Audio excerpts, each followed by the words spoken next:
오늘 본문의 말씀을 의지해서 소망을 이루는 해라는 제목으로 함께 은혜의 말씀을 나누길 원합니다. 2026년 새해가 벌써 밝아온 지가 2달 가까이가 되었습니다. 한 달 지나고 오늘 2월 넷째 주입니다. 여러분은 어떤 소망을 품고 살아가고 있습니까? 새해가 되면 우리는 늘 본능적으로 이런 생각을 합니다. 올해는 좀 더 작년보다 나아지겠지.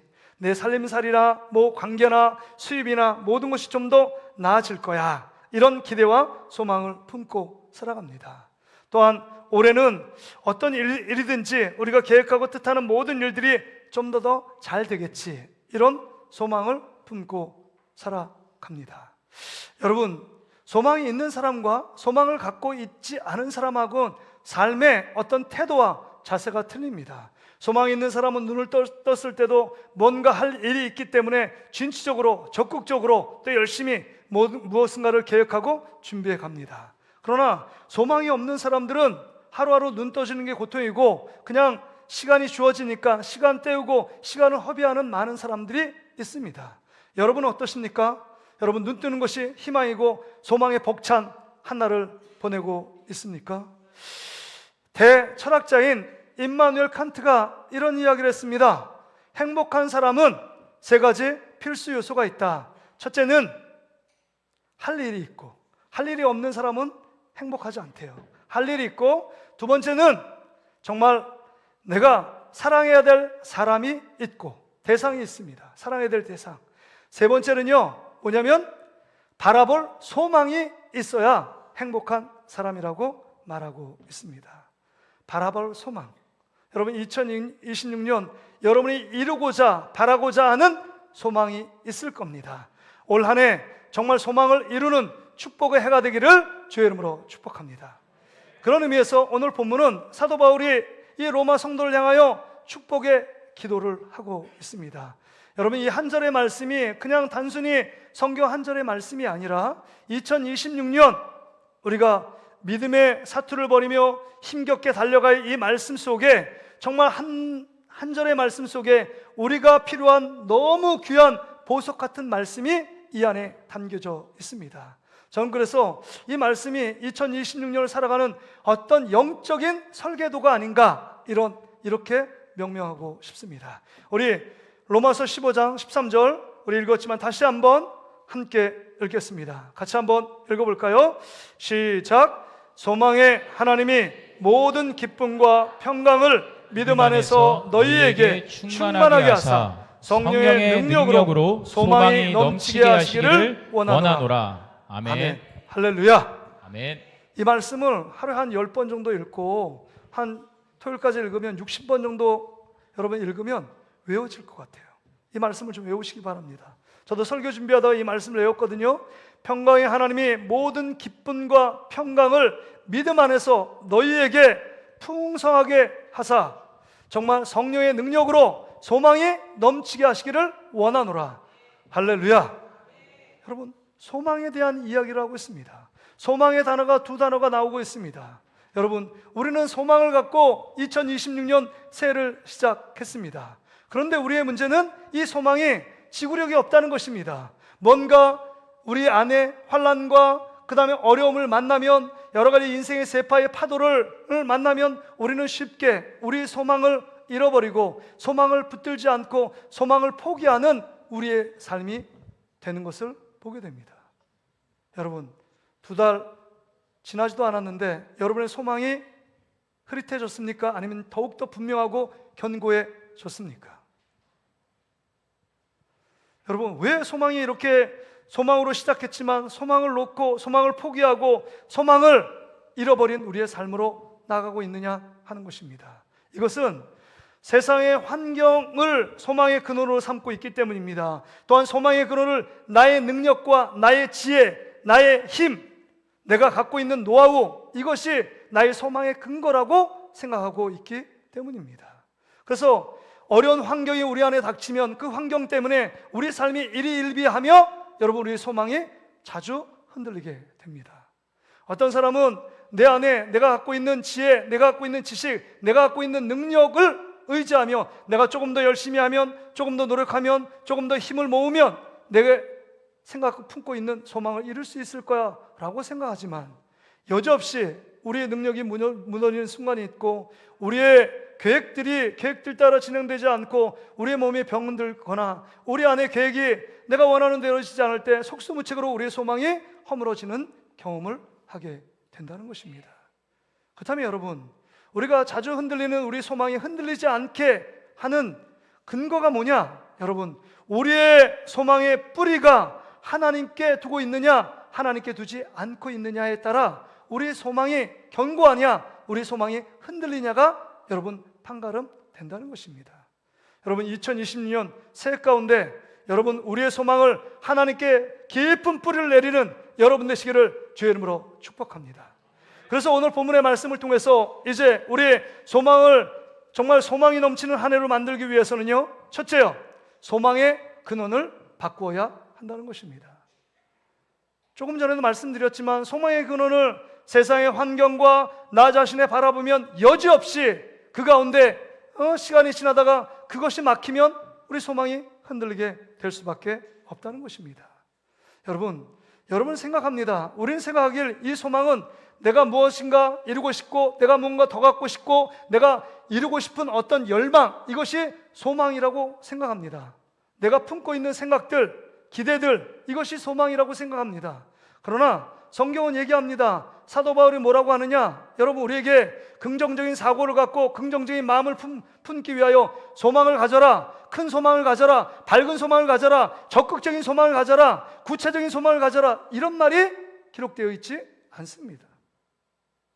소망의 근원이, 우리에게서 나온 소망은 곧 허물어지고 곧 거품처럼 사라질 수밖에 없다는 것입니다. 오늘 본문에 보세요.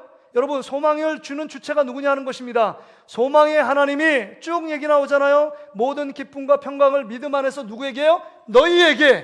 너희에게 성령의 능력으로, 여러분 충만케 하사 성령의 능력으로 소망이 넘치게 하신다. 그럼 여러분, 그 중간에 수식어를 빼면 소망의 하나님이 너희에게 소망을 넘치게 주신다라고 말씀합니다. 소망을 주시는 분도 하나님이요, 소망을 견고하게 붙들고 과정도 결과도 이끄시는 분이 누구라고요? 하나님이라고 말씀해주고 있는 것입니다. 그러기에 소망의 하나님께 여러분 깊은 뿌리를 내리시는 여러분 되시기를 주의 이름으로 축복합니다. 여러분, 어떤 사람은 똑같은 환경을 보고 막 웃습니다. 어떤 사람은 똑같은 환경 보고 막 웁니다. 왜 그럴까요? 환경은 똑같습니다. 어떤 사람은 환경이 너무 힘들어요. 똑같은 환경 속에 이 사람은 절망하고 포기하고 낙심합니다. 그런데 그 정말 고통스러운 상황 속에서 희망이 있어, 내게 소망이 있어, 분명히 내 인생 가운데 마지막은 해피엔딩으로 끝날 거야, 이렇게 말하는 사람, 왜 이런 차이를 발생하고 있는 것입니까? 그것은요, 믿음의 차이입니다. 믿음의 차이. 하나님이 우리 가운데 어떻게 생각하느냐 따라 우리가 달라질 수 있음을 우리가 기억해야 한다는 것입니다. 그러기에 우리가 우리의 소망의 뿌리가 어디에 있느냐, 이것을 생각해야 합니다. 엊그제 우리 주은미 사모님, 엊그제 안 오신 분들을 한번 봐야 되죠. 얼굴을요.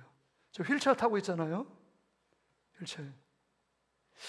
저 사모님이, 제가 92년도에 입학했는데 저분은 91학번이에요. 그 1년을 통째로 사고 때문에 날렸습니다. 그리고 92년도 신입생 오리엔테이션에 저 클러치를 흔들흔들하면서 짚고 너무 밝게 온 거예요.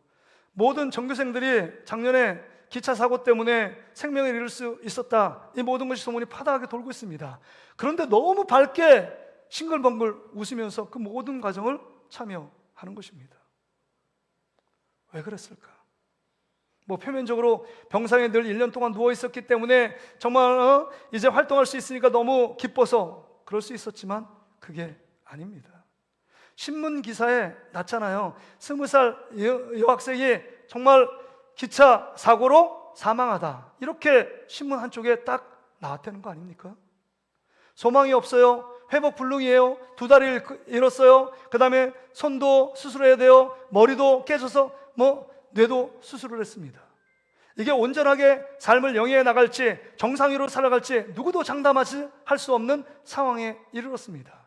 여러분, 신학교에 들어가서 합격 통지를 받았다는 것은 앞으로 하나님의 일을 위하여 귀하게 쓰임받기를 원한다, 그 소망을 갖고 하나님의 마음을 품고 여러분 신학교에 들어간 것 아닙니까? 그런데 갑자기 이런 사건을 터짐으로 말미암아 여러분 앞으로 미래가 너무 괴로운 거예요. 산다고 해도 앞으로 어떤 삶이 펼쳐질지 고통과 고난의 연속이라는 게 눈에 뻔하게 보여지는 미래 아닙니까? 그러니까 자기도 얘기하잖아요. 원망과 불평이 그 마음에 가득 찼다고. 그런데 그 상황 속에서 예레미야 29장 11절 말씀이 들어왔다는 거 아닙니까? 자기 형편은 너무 비참하고 너무 불행하고 너무 인생의 밑바닥을 다니고 이건 살아있는 게 고통인 것처럼 느껴지는 그 시간 속에 예레미야 29장 11절 말씀을 보세요. 여호와의 말씀이니라 너희를 향한 나의 생각을 내가 아나니 평안이요 재앙이 아니니라. 너희에게 미래와 희망을 주는 것이니라.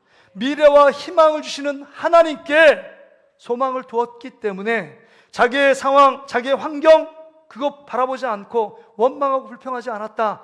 그렇기 때문에 신입생 오리엔테이션의 클러치 목발을 짚고서도 기쁨과 감사함이 넘쳐서 해맑게 웃고 다닌 것입니다.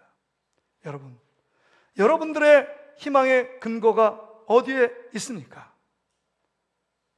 환경이 좀 나아지면 너무 기쁘고 환경이 너무 경제적인 어려우면 일희일비하며 언제까지 사시겠습니까? 믿음의 사람은 희망의 소망의 근거가 하나님 아버지인 줄 믿습니다. 그러기에 여러분 우리는 고백해야 합니다. 소망의 근거는 하나님 아버지이십니다. 우리 한번 따라 볼까요? 소망의 근거는 하나님 아버지입니다. 하나님 아버지입니다. 그렇습니다. 소망의 근거는 하나님 아버지예요. 변하지 않고 우리와 함께 하시는 그 소망의 근거가 되시는 하나님께 둘 때 우리 소망이 흔들리지 않는다는 것입니다. 그러기에 우리의 관계, 그 다음에 우리 안에 경제적인 것들, 우리 안에 건강의 문제, 우리가 계획하는 모든 일들이 소망의 뿌리, 하나님께 뿌리를 두고 있다면 흔들리지 않았습니다. 외부적인 요인에 따라 우리가 그것 때문에 기뻐하고 그 다음에 슬프고 그렇지 않다는 것입니다. 두 번째는요, 여러분 우리가 소망찬 한 해를 보내기 위해서는 두 번째는요, 소망의 통로는 믿음입니다. 한번 따라 볼까요? 소망의 통로는 믿음입니다. 소망의 통로는 믿음입니다. 다시 한번요. 소망의 통로는 믿음입니다. 소망의 통로는 믿음입니다. 오늘 여기 보세요. 모든 기쁨과 평강을 믿음 안에서, 어디 안에서요? 믿음 안에서 너희에게 풍성하게 하사, 이렇게 말합니다. 믿음 안에서. 믿음을 통로로 할 때 소망이 힘있게 역사하고 소망이 활기차게 일어날 수 있다는 것입니다. 여러분, 통로가 막히면 사람이 여러분 오갈 수 없는 것 아닙니까? 수도꼭지에 여러분 생각해 보세요. 수도꼭지에 통로가 막혔다면 우리가 생활하는 식용수, 음료수를 여러분 받아 먹을 수 없는 것입니다. 통로가 막히면 소망이 죽어갑니다. 믿음이라는 통로가 막히면 아무런 일도 안 나요. 안 일어납니다. 짜증과 불평이 일어날 수밖에 없다는 것입니다. 그러기에 소망은 믿음의 통로로 해서 역사하는 여러분 능력입니다. 이 소망이 믿음이라는 통로를 통해서 역사한다는 거예요. 여러분, 아까도 얘기했지만 똑같은 환경을 보고 왜 여러분 차이를 발생하느냐? 어떤 사람은 소망이 있다, 어떤 사람은 소망이 없다 라고 말하는 건 여러분 믿음의 차이입니다. 믿음의 관점으로 미래에 대한 소망을 품고 살아가는 사람은 여러분 어떤 고난이 오고 환난이 오고 환경이 녹록지 않고 만만치 않은 환경에 놓여 있을지라도 기쁨과 소망의 노래를 합니다. 그런데 믿음이 없는 사람은 이 똑같은 환경을 보며 낙심하며 절망하며 탄식할 수밖에 없다는 것입니다. 여러분, 모세가 여러분 그 가나안 땅은 젖과 꿀이 흐르는 소망의 땅 아닙니까? 앞으로 우리가 들어가야 될 하나님의 약속의 땅, 아브라함과 이삭과 야곱에게 여러분 예언한 하나님의 땅 아닙니까? 그 땅을 가기 위해서 모세가 광야를 지나고 있습니다. 그리고 가네스 바네아에서 12지파의 대표자를, 믿음이 좋은 사람들을 뽑습니다. 그리고 훌륭한 사람을 뽑습니다. 뽑고 여러분 12명의 정탐꾼을 40일 동안 정탐을 시키잖아요, 가나안 땅에. 그리고 40일 후에 보고를 합니다. 이 가데스 바네아에서 온 이스라엘 민족 앞에서 보고합니다. 보고가 너무 중요하잖아요. 어떤 보고에 따라 희망과 소망의 날개를 필지 아니면 절망과 낙심에 빠질지 너무 중요한 정말 절체절명의 위기의 순간에 놓여 있는 것 아닙니까? 그런데 10명의 정탐꾼은 얘기합니다. 그 땅은 들어갈 수 없다는 겁니다. 3m 되는 아낙자손, 네피림 자손이 있어서 우리는 그들에 봐야 메뚜기 배에 불과합니다. 그렇기 때문에 도저히 우리는 싸우면 백전백패하니까 들어갈 수 없습니다 라는 절망적인 보고를 합니다. 그래서 이스라엘 모든 민족이 이 절망적인 보고, 대다수 10명의 보고 앞에서 다 울며 하나님이 세운 모세를 돌로 쳐 죽이려고 합니다. 그런데요, 이 상황에 똑같은 환경을 40일간 보고 왔던 여호수아 갈렙은 믿음 안에서 소망을 키웁니다. 적의 보호자는, 가나안 땅의 보호자는 다 떠났고 우리의 보호자는 하나님이 우리와 함께 하신다. 우리는 정말 밥을 물 말아 먹듯이 그냥 가서 취하면, 그 먹이를 취하면 된다 라고 확신 있게 여호수아 갈렙이 믿음 안에서 그 소망의 땅인 가나안 땅을 향하여 말합니다. 그런데 여호수아 갈렙의 말이 들어오지 않습니다. 이 대다수 10명의 보고 그들의 말을 들어서 여러분, 그 출애굽 1세대 모든 사람은 다 광야에서 죽었습니다. 모세를 포함해서 다 죽었어요. 들어갈 수 있다라고 소망의 말을 믿음으로 선포한 여호수아 갈렙만이 약속의 땅, 소망의 땅인 가나안 땅에 들어가게 된 것입니다. 여러분, 우리 안에 왜 이렇게 소망이 품되 소망이 힘을 잃어버리고 소망이 견고하게 지구려갖고 끝까지 나가지 못하는 이유가 뭘까요? 그 소망이 믿음의 통로에서 역사하지 않고 있기 때문입니다. 막연하게 기대해요. 막연하게 소망을 품고 있습니다. 아닙니다. 소망은 믿음 안에서 너희에게 풍성케 하사, 너희를 풍성케 한대요. 믿음 안에서 되어지는 일이라는 것입니다. 여러분, 믿음 안에서 살아야 돼요. 여러분, 금붕어는 어항 안에서 사는 것입니다. 기차는 기차 레일 안에서만 가야 돼요. 비행기는 여러분, 비행기 항로, 비행기 하늘이 넓다고 마음대로 가면 안 된다는 것입니다. 그래서 우리 칼기가 여러분 소련에서 격추된 사건을 여러분 기억하잖아요. 우리 하나님의 사람은 어디에 사느냐? 믿음 안에서 살아갈 때 소망이 넘치게 되는 것입니다. 이 믿음 안에서라는 것은 믿음의 본질 대신 예수 그리스도만 바라보며 살아갈 때 우리의 상황은 녹록하지 않아도 소망을 이루시는 그 주님이 우리와 함께 하시면 넉넉하게 이기게 된다는 것입니다. 믿음 안에서요. 주님만 바라보는 거예요. 그래서 사도 바울은 빌립보서 3장 14절에 이렇게 고백하잖아요. 뭐라고 고백하냐? 이렇게 고백합니다. 같이 한번 읽어볼까요? 시작. 표대를 향하여 그리스도 예수 안에서 하나님이 위에서 부르신 부름의 상을 위하여 달려가노라. 왜 달려가요? 소망이 있어요. 표대 대신 예수 그리스도 그분만 바라보며 믿음 안에서 살아가고 있기 때문에, 그리스도 안에서 살아가고 있기 때문입니다. 왜 소망이 흐릿해지고 소망을 놓치고 소망을 포기하느냐? 예수 그리스도를 바라보지 않기 때문입니다. 우리 설 연휴 월요일 날 우리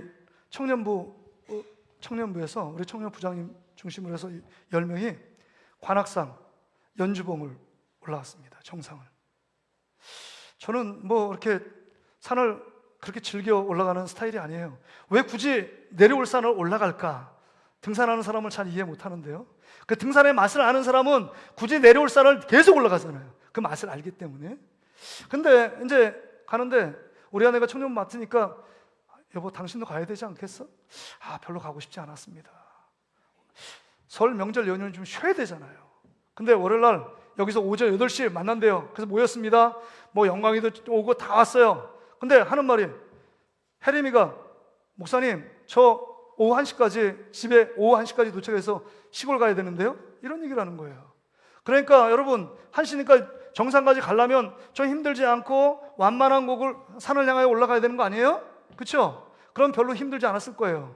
근데 이게요, 구철회 장로님이 가르쳐준 길이래요. 뭐 그런데 여기 서울대, 공대 건물 앞에다 차를 세우고 그 위에 올라가는 게 제일 빠르대요. 몇 시간 걸리냐? 1시간 반에 올라갔습니다. 근데 너무 험악해요. 제가 봐도. 여러분, 제가 뭐 대청봉, 설악산 대청봉, 그 다음에 지리산, 천왕봉 다 정상 등록을 했거든요. 뭐 웬만한 사람들 올라가는, 제가 20살인가 21살 때 구두 신고 거기 뭐 답사 가다가 우리 목사님하고 답사 가다가 제가 뛰어서 치악산을 1시간 반 만에 올라간 사람입니다. 그냥 뭐 올라가는 거 이골이 난 거 아니에요. 그냥 올라가면 다람쥐처럼 잘 올라가요 제가. 근데 운동도 안 했고 나이가 먹었는지 너무 힘든 거예요. 바위를 기어 엉금엉금 올라가는 길도 있고요. 거기에 밧줄을 쭉 매가지고 밧줄만 의지하고 올라가야 돼요. 밧줄 놓치면 낭떠러지 떨어집니다. 위에. 너무 위험해요. 초보자 올라갈 곳은 아닌 것 같아요. 그런데 올라가면서 너무 힘들었어요. 아, 이거 진짜 포기하고 그냥 천천히 저쪽에서 돌아갈까? 근데 여러분, 저를 너무 열받게 하는 광경이 앞에 펼쳐집니다. 밑을 바라보니까 너무 경치가 아름다워요. 근데 위를 딱 보잖아요. 연주대 여러분, 정상인 여러분, 레이더 관측소에 그 파란색 플라스틱으로 돼가지고 동그란 공처럼, 축구공처럼 생긴 거 있죠. 그거하고 철탑이 쭉 올라가 있는 거 있죠. 그게요, 손에 잡힐 듯이 보여요, 거기. 근데 잡히진 않습니다. 잡힐 듯 보여요. 거기만 바라보니까 앞으로 막 힘들어도 이거 보면 거기 또 있어요. 또 보면 거기 있어요. 야, 언제까지 가는 거야? 그래도 계속적으로 저기 목표점인 정상인 이 연주봉을 계속 레이더 관측소를 보고 가니까요, 1시간 반 만에 도착했습니다. 도착하니까요, 마음이 엄청 기분 좋아요. 만약에 중간에 그냥 포기하고 그냥 내려갔으면 이 기분 모를 거예요. 거기 가가지고 관악산이라는 큰 바위 밑에서 사진 막 찍어요. 그리고 차례를 지켜가지고 사람들 많이 올라왔더라고요. 젊은 사람들이요, 사진 찍고 왔어요. 기분 좋더라고요.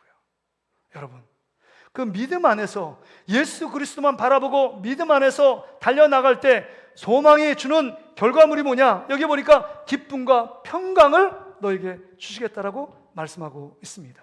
여러분, 우리 삶이 지금 녹록지 않고 우리 삶이 여러분 삶 가운데 계획대로 되지 않은 일 때문에 불편하고 힘들고 슬픈 일이 많습니까? 그럼에도 불구하고 예수 그리스도를 끝까지 바라보는 자에게 여러분, 마지막은 기쁨과 평강을 허락해 주시는 주님임을 믿으시기를 주의 이름으로 축복합니다.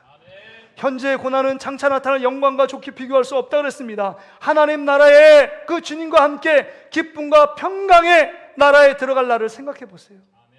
우리의 지금 삶도 지금은 허락하지 않고 환경이 열악하고 내 능력이 부족함이 있을지라도 믿음 안에서 믿음의 통로, 소망의 통로를 믿음으로 열어가면 하나님께서 소망을 더 풍성하게 우리 가운데 행하게 하실 줄 믿습니다.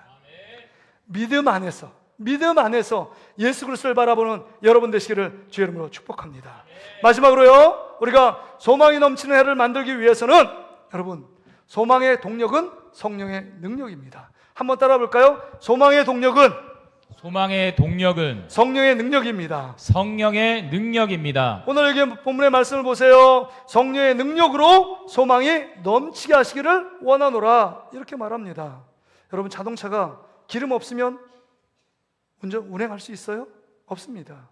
자동차는 기름을 넣어야 움직일 수 있는 힘이, 동력이 생깁니다. 우리의 하나님의 사람은 성령이 충만할 때 우리의 삶을 다시금 고난도 어려움도 이기고 극복하고 주의 나라, 하나님의 나라를 이룰 수 있는 사명자로 세워질 수 있다는 것입니다. 성령 충만할 때요. 그래서 여러분, 우리의 문제는 환경의 어려움이 문제가 아닙니다. 잘 들어보세요. 우리의 문제는 환경의 어려움이 문제가 아니라 환경을 해석함이 문제입니다. 똑같은 환경을 봐요. 어떤 사람 아까도 얘기했죠. 믿음으로 여호수아 갈렙은 이건 하나님이 우리 가운데 주시는 밥이라고 취하고 정복하면 된다고 말합니다. 이게 해석의 능력 아닙니까? 근데 여러분, 우리가 이렇게 해석할 수 있는 힘이 어디서 생기느냐? 성령의 충만함에서 생긴다는 것입니다. 우리가 여러분, 은혜 받지 못하면 늘 짜증나고 불평이 납니다. 그래서 제가 황은성 간사님을 위해서 내가 많이 기도해요. 왜냐하면 황은성 간사님은 한 1년 몇 개월 전에 그렇게 큰 은혜를 받아가지고 지금도 하나님 간사로 섬기고 있는데 이분이 은혜가 떨어지잖아요. 상상할 수 없는 일들이 벌어집니다. 그러니까 여러분들이 하나님의 자녀예요. 하나님께서 여러분을 부르셨습니다. 그런데 여러분이 하나님의 은혜가 사라지면 여러분, 예수 믿을 때 정말 믿음 좋을 때 그 삶하고 전혀 다른 삶을 살아갈 수밖에 없습니다. 그러게 여러분, 우리의 상황 속에서 벌어지는 상황이 열악하고 정말 보잘것없고 소망이 보이지 않는 상황 속에서도 성령의 충만함이, 성령의 능력이 우리 안에 내주하시면 어떻게 되느냐? 여러분, 상황을 해석합니다. 포기할 순간에 포기하지 않습니다. 절망하는 순간에 절망을 뛰어넘습니다. 정말 예수님이 십자가에 죽으셨지만 끝난 거로 알지만 여러분, 3일 만에 부활하심처럼 우리도 부활의 권능과 부활의 능력이 우리와 함께 하신다는 겁니다. 성령의 충만함은요, 내 능력이 아니라 주님의 능력으로 소망을 더 힘있게 이루어가게 하신다는 겁니다. 아까 그 주미 전사님 얘기했잖아요. 주미 전사님이 그냥 침상에서 누워서 전혀 회복불능인 것처럼 앞으로 어떻게 살아갈지 막막한 그 상황 속에서 예레미야 29장 11절 말씀이 정말 3,000년 전에 그 예레미야에게 주신, 그 선지자에게 주신 말씀이 아니라 성령의 능력이 그 어려움을 해석했는데요, 그게 현재로 다가오는 것입니다. 나에게 주는 말씀으로 다가오니까 힘이 생깁니다. 소망의 끈을 놓을 수 없게 된 것입니다. 그렇습니다. 성령이 충만할 때 이 2000년 전에 주신 하나님의 말씀이 오늘 우리에게 현재 동력이 돼서 힘있게 일어나게 하는 능력의 말씀인 줄 믿습니다. 성령 충만할 때 그렇게 된다는 거예요. 성령이 충만할 때는요, 여러분 정말 믿음의 사람들을 보세요. 정말 낙심과 절망의 구렁텅이에서도, 다윗은 여러 가지 어려움과 환난 속에서도 그가 하나님께 기도할 때 하나님의 영이 임하여 그 어려움과 고통 속에서 어떻게처럼 일어난 그 증거들이 계속적으로 우리에게 기록되어 있습니다. 뿐만이 아니에요. 초대교회 정말 예수님의 제자들 보세요. 예수님의 제자들이 정말 그 초대교회 종교 기득권자들의 환난과 핍박이 많았지만 그 가운데 낙심하고 절망한 것이 아니라 그 가운데 성령의 충만함으로 그들의 삶을 일으켜 세웠습니다. 사도행전 4장 31절 말씀을 보세요. 같이 한번 읽어볼까요? 시작. 빌기를 다음에 모인 것이 진동하더니 무리가 다 성령이 충만하여 담대히 하나님의 말씀을 전하니라. 여러분, 성령이 충만하니까 여러분 그 환난, 어려움 속에서도 담대하게 소망을 품고 하나님께 나갈 수 있게 된 것입니다. 여러분, 소망의 주님을 바라보시기를 주의 이름으로 축복합니다. 말씀을 정리합니다. 2026년 새해가 밝아왔고 2달이 남짓 흘렀습니다.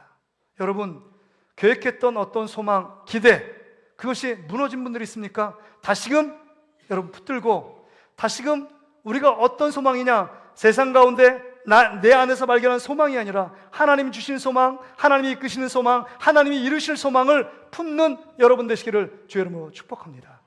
여러분, 2가지 중에 하나를 선택해야 합니다. 먼저 늘 정말 상황과 환경만 바라보며 늘 소망이 흔들리는 삶을 살겠느냐 하는 것입니다.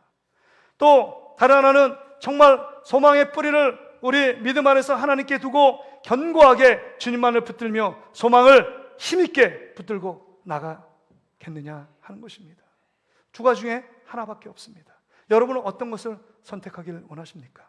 바라기는 여러분 나중 2번을 선택하셔서 정말 하나님께만, 소망의 주체가 되신 하나님께 믿음의 뿌리를 깊게 내리고, 정말 우리의 상황과 환난이 오고 우리의 상황은 녹록지 않고 연약하고 정말 힘든 상황에 놓여 있을지라도 그 주님이 우리와 함께 하시며 그 주님이 앞에서 끌어주시고 뒤에서 밀어주시는 하나님의 놀라운 임마누엘의 하나님, 우리를 도우시는 그 하나님으로 말미암아 우리의 소망이 더욱더 견고히 쓰는 저와 여러분 되시기를 주의 이름으로 축복합니다. 제가 뉴스를 봤는데 그 뉴스의 기사들 보면, 여러분 뉴스 매스컴을 너무 자주 보지 마세요. 왜냐하면 뉴스 매스컴 보면 밝은 얘기, 소망 얘기, 희망찬 얘기가 별로 없고요, 힘든 경제적인 어려움들이 막 질비하게 나옵니다. 그래서 우리나라는 고물가, 그 다음에 고금리, 고환율, 부동산 정책, 정권이 바뀔 때마다 부동산 정책의 일관성이 없다, 그 다음에 청년 실업률, 앞으로 여러 가지 어려움이 있다, 그 다음에 세계 글로벌 경제가 점점 둔화되는 시대에 있다, 뭐 이런 이야기밖에 안 나옵니다.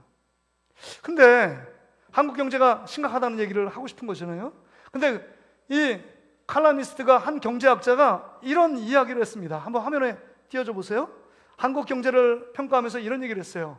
요즘 한국 경제에서 가장 부족한 것은 사실 자금이나 기술이 아닙니다. 우리는 생각에 자금이 부족하고 우리가 최첨단의 기술, 부족한 부분이 있기 때문에 힘든 거 아니냐, 이렇게 요인을 생각할 수 있는데, 이 경제 전문가는 그렇게 진단하지 않습니다. 근데 밑에 보세요.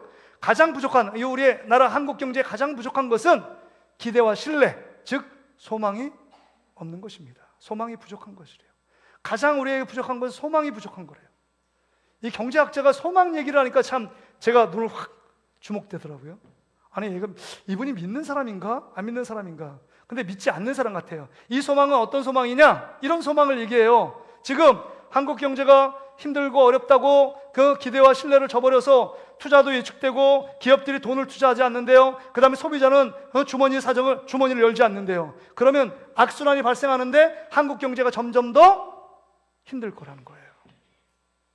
그러게 이분 얘기는 소망을 품고 한국 경제의 기대, 그래도 미래가 밝을 전망을 품고 소망을 품고 그 다음에 회사는 투자하고 그 다음에 우리 소비자, 우리 국민들은 호주머니를 열어서 물건을 사줘야 선순환 구조로 들어갈 수 있다. 이렇게 전망을 해놨습니다.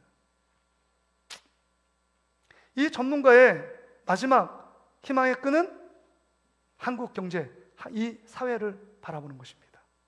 이 사회. 근데 여러분, 사회가 그렇게 만만치 않게 돌아가는 거 여러분 알고 있잖아요. 여러분의 희망의 끈은 어디에 두고 있습니까? 우리의 소망은 하나님인 줄 믿습니다.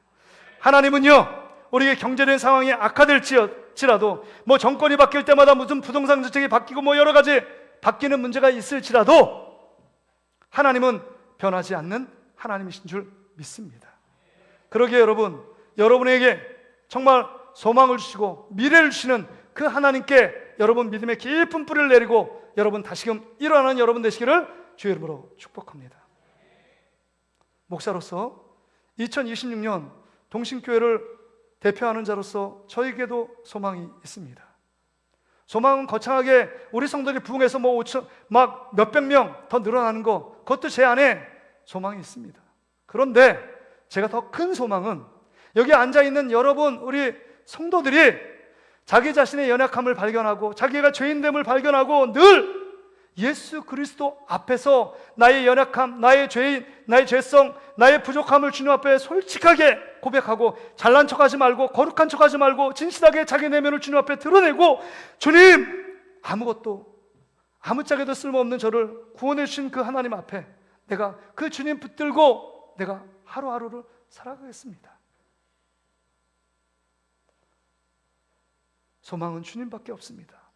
주님 붙들며 살아가는, 그래서 예수로 충만한 삶을 살아가기 위해 몸부림치는 여러분의 모습, 그 모습이 조금이라도 여러분의 삶에 한 절이 달라지는 모습이 있다면 이것이 제가 2026년 여러분에게 바라는 소망입니다.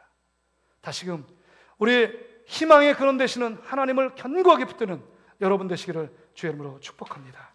우리 찬양 하나님께 찬양 드리며 나갈까요? 여러분, 말씀이 녹아져 있는